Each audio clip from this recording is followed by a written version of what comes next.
It's time now to catch up with Steve Gulley, who is the head track and field coach at the University of Tulsa, head cross-country coach as well. And Coach, I thought of you more than any other coach because your spring is always building up to kind of a crescendo at the end of the spring. And unfortunately, because of the COVID-19 crisis, you were unable to kind of get that building process going. Where were you as far as your spring is concerned, track and field wise, at TU when everything stopped?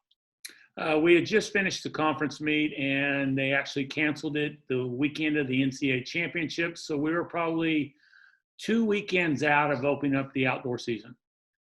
Yeah, and so that's got to be a little bit of a frustration for you. What were you able to accomplish before everything stopped? Well, outdoor didn't even get to start. So you finish up the indoor season, and the indoor season finished up good at the conference meet. The men did a good job. The women, still we're doing a numbers game situation on the women's team. But, we don't have an indoor facility, so we really kind of gear to train better for the outdoor. So it was a little disappointment because I think we were in good shape. Nobody was really, no major injuries, and we were looking forward to the outdoor season. And then suddenly this happens, and, I don't know even how to describe it. Yeah, there's a situation where you ended the indoor season, you said, fairly strongly with the men with a good performance. Who are some of the guys that stepped forward for you on the men's side? Patty Devers had a great last race in the 3,000. That's a young man. It was an All-American. He was doing well. So really our strengths in the distance a little bit. So he had him. We had Scott Beatty had a good race. So we had some individuals that really had good races from that point. But, it's a situation where I think some of them are better outdoors in a longer race. And there's races that come out in the outdoor season. So you have people that are affected that weren't able to compete. So let's say, let's use the javelin or the steeplechase. Those are events we can't really practice indoor, but we have people that are good in it, and they didn't get a shot outdoors. So I think it was tough for a couple athletes, especially the javelin throwers, when they're only one season out of the three, and then you lose that season. I think it's pretty tough. Patrick has been splendid for you throughout the entire year, and he won the 3,000 meter for you in the indoor. How special is he? He's very special, and I think that's what we were probably more excited to see how he was going to run. I think we were looking forward to a big 10,000 meters outdoors. He really came on, didn't show a lot during cross country because he ran for the team and didn't try to show how good he was. And then at the NCAA championship, he finishes 11th, which is a pretty good indicator how good you really are. And then indoor, we take it for granted that everybody runs indoors. He hadn't really run a lot of indoor meets. And I think he got caught off guard how competitive it was over here and how aggressive we ran. And he finally figured it all out, I think, at the conference meet in 3,000 and ran a great race and beat the individual, beat him in the 5. I think we were probably pretty excited to see what he was going to do outdoors in the 10,000. And you mentioned Scott Beatty, of course. He's just a steady Eddie, isn't he? He's just been so steady for you for years. Yes, and that's something you take for granted, but I think Scott has really matured.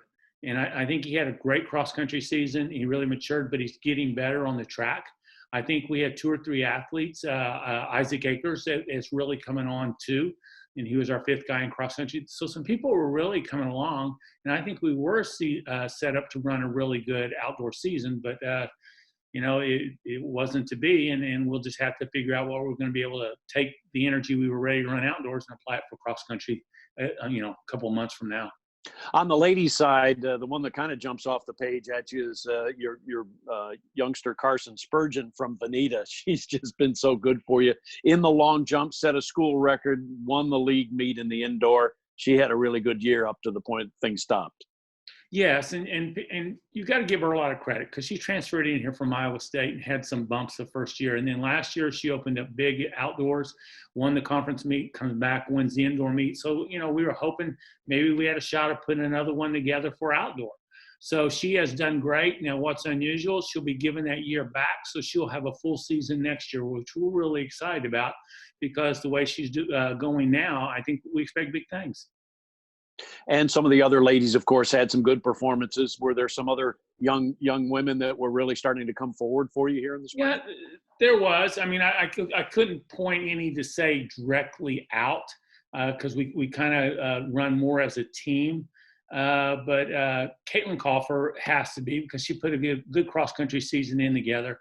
And then she was really good in some distance events indoors.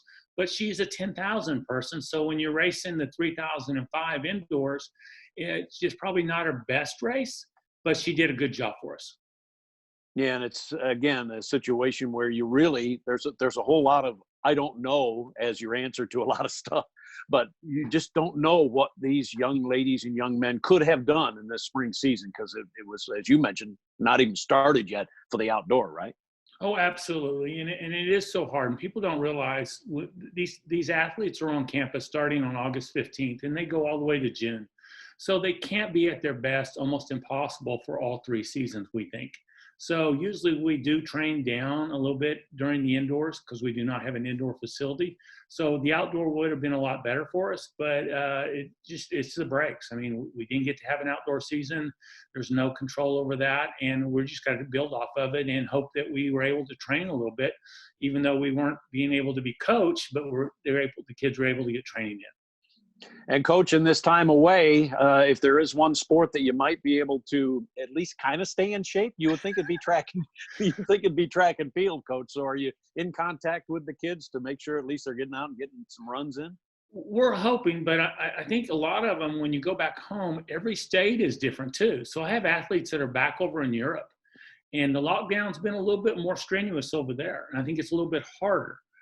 Second is, I think they really miss each other. I think the biggest thing that's come out is that they don't have anybody to train with. So they're back training by themselves. I think they're very disciplined athletes, but it's so much easier when you have somebody to run with and somebody to be around to motivate you. And those are athletes that obviously, Coach, push each other, and that makes everybody better, right? Oh, 100%. I think that's the biggest key. I think that's the only excitement I can sit there and say that it's building up right now is I think they're all hoping that we're able to get back this fall and come together again and take that team atmosphere and build on it. Yeah. And one final thing, Coach, as we do look toward the fall, that means cross-country season. You had such a spectacular year last year, and you're building up for next year as well. When you look back on it, it was a pretty special season, wasn't it? Yes, it was really unbelievable to think how everything happened. I think the boys were very disciplined. They didn't try to do anything super until they got to nationals, and they had a great race. You know, they were at 10th place at the halfway point, and to come in and finish 5th and be one spot from getting on the podium. It's indescribable. I mean, we were there and we watched it happen, but it was the job of those kids being able to get it done in those tough conditions. The girls, they were ranked 8th in the region. They go get 2nd. They go to the NCAA championship, and they did a great job. So yes, it was something that I hope we don't lose that momentum, and then we can build on it for next year coming up. Well, Coach, thank you for taking the time. Appreciate it. And we certainly look forward to seeing you back on campus here and get ready for the fall. Thank you, Coach. I hope to see you guys too.